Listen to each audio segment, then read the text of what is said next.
দর্শক এই মুহূর্তে আমি আছি ঢাকা শ্যামবাজারে। তো দর্শক আজকে আমরা জানবো যে আজকের পাইকারি বাজার ঢাকা শ্যামবাজারে কিভাবে দেশি পেঁয়াজগুলো দর্শক আজকের বাজারে বিক্রি হয়। তো দর্শক যে যেখান থেকে এই মুহূর্তে আমাদের এই ভিডিওটি দর্শক দেখতেছেন সকলে লাইক কমেন্ট করে পুরো ভিডিওটি দেখতে থাকুন। দর্শক আজকের বাজারে কেমন দাম চলতেছে দেশি পেঁয়াজ, এলসি পেঁয়াজ, সকল পেঁয়াজের আপডেটগুলো কিন্তু দর্শক আজকের ভিডিওতে পেয়ে যাবেন। তো দর্শক চলুন শুরু করা যাক আজকের পুরো ভিডিওটি। আসসালামু আলাইকুম আঙ্কেল। ওয়ালাইকুম আসসালাম। আঙ্কেল কেমন আছেন? ইনশাআল্লাহ ভালো আছি। ভালো আছেন? তো আঙ্কেলের নাম কি আঙ্কেল? আমার নাম আব্দুর রহিম। রহিম আঙ্কেল, আচ্ছা। তো আজকের বাজারে পেঁয়াজের দাম কেমন চলতেছে আজকে? আজকে আমরা এখানে নিচে 90 টাকা থেকে উপরে 96 টাকা পর্যন্ত আছে। 90 থেকে উপরে 96 টাকা আছে না আজকের বাজারে? আজকে 29শে জুলাই। তো এই যে সামনে দেখতে পাচ্ছি এইগুলো কোথায়? এইটা এগুলো পাবনা। পাবনারটা কত আজকে? পাবনার সর্বোচ্চ আছে 98 টাকা, ভালো হাই কোয়ালিটি। সবচেয়ে ভালোটা হইছে 98 টাকা। এইটা কত করে? এইটা বেচতেছি 96 টাকা। এইটা বিক্রি করতেছেন 96 টাকা। দাম কি একটু বাড়ছে আগের চেয়ে? দাম ওইরকম বাড়ে না, 1 টাকা বা 2 টাকা এরকম। 1 টাকা বা 2 টাকা বাড়ছে। তো এলসি পেঁয়াজের আমদানি কেমন এখন? এলসি পেঁয়াজের আমদানি মোটামুটি ভালো আছে। মোটামুটি ভালোই আছে। তো দাম আমরা দেখলাম যে 8-10 দিন আগে একটু বেশি ছিল, এখন আবার কমছে। এর কারণটা কি? একটা হচ্ছে মার্কেটে বেচাকেনা কম, আর একটা হচ্ছে আমদানি মোটামুটি পর্যাপ্ত পরিমাণ আমদানি আছে। আমদানির তুলনায় বেচাকেনা কম, ওই হিসেবে একটু কম। বেচাকেনা কম হওয়াতে বেচাকেনা আমরা একটু কম বেচতেছি। আচ্ছা আচ্ছা। কিন্তু লস হচ্ছে আপনার মোকামের থেকে। যারা এটা খরিদপ্রান্তিক ব্যাপারীরা বেশিরভাগ এখন এদের প্রত্যেকটা ব্যাপারীর একটু লস হচ্ছে। ব্যাপারী ভাইদের? জি জি, ব্যাপারী ভাইদের তো লস প্রায় 5 থেকে 6 মাস থেকে লসই হইতেছে, তাই না? মাঝে মোটামুটি একটা বাজার ছিল, আসলে লাভের সংখ্যা খুব কম। যখন লস হয়ে যায় লসের সংখ্যাটা বেশি হয়ে যায়। লসের সংখ্যাটা বেশি হয়। আচ্ছা, তো দাম কি একটু আগের চেয়ে একটু বাড়বে নাকি কমবে? বাজার আপাতত মনে হয় না যে বাড়বে। আমাদের যে ধারণা আছে বিদেশি কিছু মাল আসার সম্ভাবনা আছে ইমিডিয়েটলি। তো সেই হিসেবে বাজার বাড়বো না, বাজার হয়তো একটু কমতে পারে এরকম আর কি। আচ্ছা, ইন্ডিয়ান পেঁয়াজ তো আরো সামনে আরো আসবে কিছুদিন। হ্যাঁ, ইন্ডিয়ান পেঁয়াজ আরো। এরপর ইন্ডিয়া ছাড়া কি অন্য দেশ থেকে কি পেঁয়াজ আসবে? বাইরের দেশের কিছু পেঁয়াজ আসার সম্ভাবনা আছে, হয়তো আগামী সপ্তাহে বা পরের সপ্তাহে। শুনছি নাকি পাকিস্তান থেকে আসতে পারে। জি, পাকিস্তান, তারপরে আপনার আছে মিশর থেকে। জি, এটা আসবে মানে নাকি কিছুদিন পরে আসবে? ওইটা আসলে কি দাম কিছুটা আরো কমবে নাকি? কমার সম্ভাবনা আছে। কমার সম্ভাবনা আছে। আচ্ছা, আমরা একটু দেখি এইগুলো কোথার আঙ্কেল? এই যে এখানে আমরা সর্বনিম্ন 95 টাকা আছে। এইটা কোথার? এটা পাবনার। এটাও পাবনার। এইটা 95 টাকা। জি জি, 95 টাকা। রসুন কত করে এইটা? রসুন আমরা বেচছি 170 টাকা। এইটা হইছে 170 টাকা। হ্যাঁ, এই যে নাটোরেরটা 170 টাকা করে আছে। High quality. হ্যাঁ, হাই কোয়ালিটি। এটা হাই কোয়ালিটির। আর এইটা কোথার? এটা ফরিদপুর। এইটা কত আঙ্কেল আজকে? এটা আজকে বিক্রি করতেছি আপনার 95 টাকা। এইটা আজকে বিক্রি করতেছেন 95 টাকা করে। আচ্ছা, আর এই কর্নারের পিসেরটা কোথার? এগুলো পাবনা। এটা পাবনার। এইটা কি 98 টাকা? ওগুলা 96, 97। 97 টাকা হইছে এইটা পাবনারটা। আচ্ছা, আর রাজশাহীর পেঁয়াজের দাম কেমন আজকে? রাজশাহীটা হাই কোয়ালিটি পেঁয়াজ, ওটা 100 টাকা 50। মানে যেটা সবচেয়ে ভালো ওইটা 100 টাকা। ওটা দেশি কোয়ালিটি, আমাদের দেশি, সম্পূর্ণ দেশি পেঁয়াজ। ওটা যেটা সবচেয়ে উচ্চ ভালো পেঁয়াজ আর কি যা বলে, ওইটা 100 টাকা করে। 100 টাকা করে। আচ্ছা, আর আজকে হাটের বাজারে দাম কেমন ছিল আজকে? আজকে হাটে বাজারে আছে, নিচে আছে ধরেন 3800, উপরে 4000 পর্যন্ত বেচাকেনা হচ্ছে। এরকমের আছে। আপনাদের আড়তগুলোতে এখন বেচা কিনে কেমন হয়? আড়তগুলোতে আজকে দীর্ঘ 1 সপ্তাহ ধরে আমরা বেচাকেনা খুব খারাপ অবস্থা আছে। মানে বাহিরে আন্দোলন ছিল, এই কারণে আন্দোলন ছিল। তারপরে গাড়ি ঘোড়ার ঠিকমতো যাতায়াত না করার কারণে গাড়ির ভাড়া দ্বিগুণের চেয়েও বেশি হয়ে গেছে। মানে গাড়ি ভাড়াটাই মূলত বেশি, এই কারণে। সেই কারণে মাল কম আসছে এবং মাল রপ্তানিও কম হয়েছে। এর জন্য বেচাকেনা অনেক কম হয়েছে।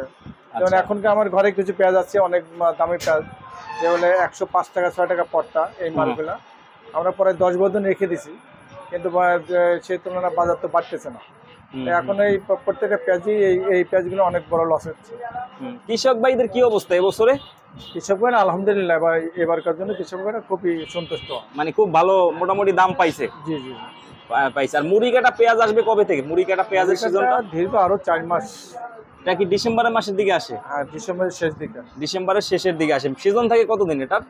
এটা 3 মাস থাকে আমাদের 3 মাস থাকে। আচ্ছা 3 মাস। এই যে দেশি যে পেঁয়াজ গুলো এগুলোর সিজন শেষ হওয়ার পরে ওইটা আসবে? জি জি ওইটা আসবে। আচ্ছা, তো এলসি পেঁয়াজ যদি আঙ্কেল সামনে না আসে, ধরেন 1 মাস পরে যদি আরো কম আসে, তাইলে কি দাম বাড়বে দেশি পেঁয়াজের? হ্যাঁ, অবশ্যই। যদি আমাদের ইন্ডিয়ান পেঁয়াজটা না আসে, হ্যাঁ, সেই ক্ষেত্রে আমাদের দেশি বর্তমান যে অবস্থা, তাতে অনেক গুণে বেড়ে যাবে।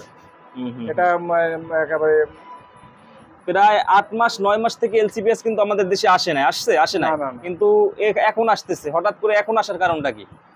এটা একটা হয়তো সরকারের একটা ব্যাপার ছিল, এখানে তাদের একটা পর্তা ছিল, ওই দেশের একটা ব্যাপার ছিল, আমাদের এই দেশের একটা ব্যাপার ছিল, যার কারণে আসে না।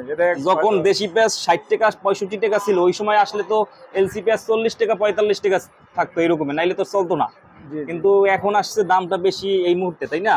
এখন তো কৃষকের তো লস হয় না? লস হয় না, কৃষকের এখন লস নাই। এবারকার বছর কৃষক সন্তুষ্ট। আর অনেকের তো পেঁয়াজ রাখা আছে আমাদের দেশে যারা ব্যবসা করে, অনেকের করে যারা ব্যবসা করে, কিছু স্টক ব্যবসা যারা করেন, এরা প্রতি বছরই করে থাকেন।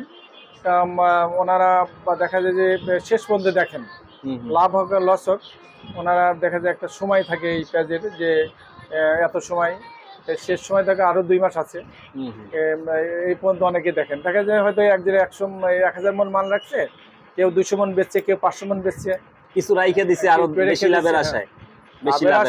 সবাই তো লাভের আশাই করে, এটা তো সত্যি। কিন্তু এরপরে কাঁচামাল একদম ভাগ্যের উপরে, এটা বলা যায় না লাভ হবে কি লস হবে। তো এই যে আপাতত বাজার যে অবস্থা আছে স্থির থাকবে, মানে অতিরিক্ত বাড়বে না? না, বাড়ার কোনো সম্ভাবনা দেখি না। তবে হ্যাঁ, আপনার যদি ইন্ডিয়ান আবার হুট করে বন্ধ হয়ে যায়, সেক্ষেত্রে বাড়ার সম্ভাবনা আবার 100 প্লাস, প্রায় 100 প্লাসেরও বেশি হবে দাম। জি, হতেই পারে। আচ্ছা, এই যে কত টন জানি বাজেট হয়েছে, তাই না? জি। ওইটা আসার পরেও কি তো আবার ট্যাক্স নাকি বেশি দিয়ে আসতে হবে? এইগুলি তো সমস্যা, ট্যাক্সের একটা কারণ আছে। মানে এই যে যেগুলো এখন আসতেছে, পথে আছে বা আসছে, এরপরে নাকি আরো 7% ট্যাক্স বাড়াবে নাকি? ওইটা বাড়লে তখন বাড়বে, তখন আবার তো এলসি পেঁয়াজের দামও বেশি থাকবে, দেশিটার দামও বাড়বে, ওই সময় বাড়তে পারে। আচ্ছা, আমরা এই কর্নারে দেখছি আঙ্কেল, এইগুলো কোথায়? এই যে একবার এইটা, ওটা পাবনার। এইটা কত আজকে? এটা আর 98 টাকা বিক্রি করছি আমরা। এটা দেশি পেঁয়াজ। এইটা 98 টাকা না আজকে? জি জি। এটা কোয়ালিটি মানে অনেকটা ভালো। জি, এটা ভালো কোয়ালিটি। এটা ভালো কোয়ালিটি। এইটা হচ্ছে পাবনার পেঁয়াজ, এটা 98 টাকা আজকে, 98 টাকা। আর এইগুলা? এগুলো 96 95। এইটা কোথার?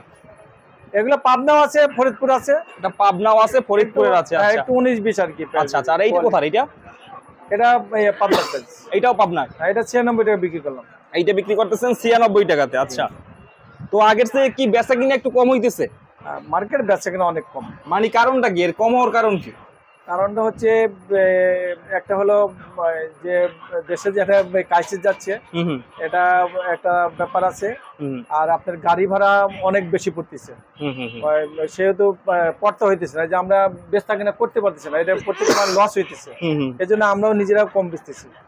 আর বাড়ির পার্টিগুলো খুব কম আসতেছে রাস্তাঘাটে। মানে আবার এক শ্রেণীর আছে যারা ভাবতেছে যেহেতু কমতেছে আরো কমবে, এরকম অনেকেই। আবার দাম যখন একটু বাড়ে তখন আবার বেশি কেনে, ভাবতেছে যে আরো বাড়বে।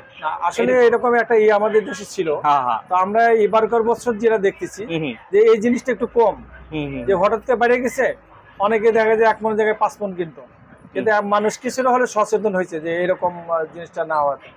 আসলে এটাই ক্রাইসিস অনেক সময় হয়ে যায়। অনেক সময় আমাদের প্রয়োজন হয় 1 মন, তো যখনই দাম বাড়ার সম্ভাবনা থাকে, আমরা 5 মন কিনে ধুয়ে দিই। এইগুলোর জন্য দামটা অনেক গুণে বেড়ে যায়। আচ্ছা। আবার অনেকে কিছু অসাধু ব্যবসায়ী আছে যারা স্টকে রাইখা দিচ্ছে, পরে বিক্রি করবে, এটাও তো ওইগুলো কিছু আছে। তবে কাঁচামালের মেথডে এনে বাজার দর অনেক বিক্রি করে, যারা স্টক ব্যবসা যারা করে, সেই স্টক ব্যবসার সাথে যারা আছে, তারা দেখা যায় যে শেষ পর্যন্ত ওনারা দেখে, ওনাদের যে সবসময় লাভ হয় তা না, অনেক ক্ষেত্রে ওনাদের অনেক বড় বড় লসও হয় আবার। তো সেই ক্ষেত্রে ওনারা একটা থাকে যে এই মাস পরে হয়তো একটু বাড়তে পারে, আর একটু বাড়তে পারে। তো এরকমই আর কি চিন্তা ভাবনা করে ওনারা বিক্রি করে। যেন একজন 2000 মন রাখে, ওখান থেকে হয়তো 200 মন বেচে, 500 মন বেচে, আর কিছু রেখে দেয়, ওইভাবেই আর কি। আচ্ছা, এইভাবে। আর আমাদের আঙ্কেল অনেক দর্শকরা বলে যে কিভাবে পেঁয়াজের ব্যবসাটা শুরু করা যায়, ঠিক আছে? যারা ওই অল্প পুঁজি আছে, যাদের 20,000 25,000 টাকা, অনেকে আবার ভ্যান গাড়িতে বিক্রি করে, তারা বলে যে কিভাবে শুরু করবে আসলে এই ব্যবসাটা? এরা শুরু করতে পারে যারা প্রতিদিনের বাজার, প্রতিদিন ওনারা এখান থেকে বাজার দর নেবে, ওনারা হয়তো যে একটা লোকের প্রতিদিন একটা খরচের ব্যাপার আছে, বা ওই মালটা নিলে এটা ভাড়া কত, বা যে আপনি বাছাই করে বেচলে এগুলো কষ্ট আছে, তো ওইভাবে বেচতে ওনার একটা পর্তা আছে, সে পর্তা হিসেব করে বেচবে। এখানে যদি কেউ ওই মনে করেন যে 20 গুণ 30 গুণ বেশি লাভ করতে যায়, তাহলে সেখানে বেচাকেনা কম হয়। যদি স্বল্প পরিমাণে লাভে বেচে তাহলে বেচাকেনা বেশি হয়। তো ওনাদের জন্য সুবিধা আছে, ওনারা ডেলি নেবে, ডেলি বিক্রি করবে, বাজার দর নেবে, বাজার দর বিক্রি করবে। মানে 2-3 বস্তা নিয়ে বিক্রি করলেও দেখা গেছে 15,000 টাকার ভিতর হয়, তাই না? 15-20,000 টাকা লাগে। এখন আপনি একেবারে 3 বস্তা মাল নিলে প্রায় 20,000 টাকা মন লাগে, 24, তো দেখা যায় 20-21,000 টাকা মাল লাগে। এদের জন্য সুবিধা বেশি, এরা ডেলি নেবে, ডেলি বেচবে। খুচরা ব্যবসায়ীদের তেমন একটা লস হলে সামান্য হলো, আর যদি মনে করেন যে লাভ হলেও সামান্য, লাভও অত বেশি করতে গেলে করতে পারবো না, আবার ওদের লসও কম হয়। আচ্ছা আচ্ছা, মোটামুটি দৈনিক 400-500 টাকা ইনকাম করা অবশ্যই। 400-500 টাকা একটা লোক ইনকাম না করলে তো সে এখন চলতে পারে না। আচ্ছা আচ্ছা, এইটাই অনেকে জানতে চায় আমাদের কাছে যে কিভাবে ব্যবসা শুরু করবে। তো ঠিক আছে আঙ্কেল, তো ভালো থাকবেন। যারা নতুন ব্যবসা করতে চায় আমি বলবো ওনাদের যে অবশ্যই আপনার প্রতিদিন নেবেন, স্বল্প বা অল্প ব্যবসা করে অল্প পরিমাণ, যদি আপনি একটা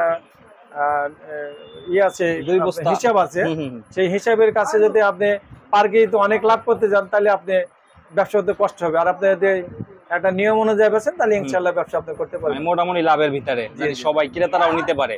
আচ্ছা আচ্ছা, ঠিক আছে আঙ্কেল, থ্যাংক ইউ। তো ভালো থাকবেন, আসসালামু আলাইকুম। আসসালামু আলাইকুম।